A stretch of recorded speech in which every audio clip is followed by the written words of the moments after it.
Are you in a hurry and you need to charge your all-electric Porsche vehicle as fast as possible? Then let's break it down. FAST. Check it out.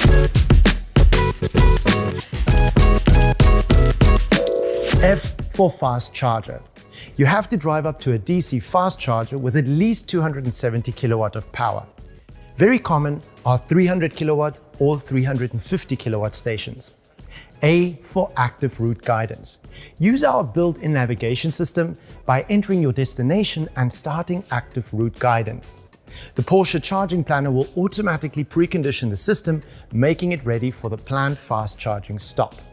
S for state of charge.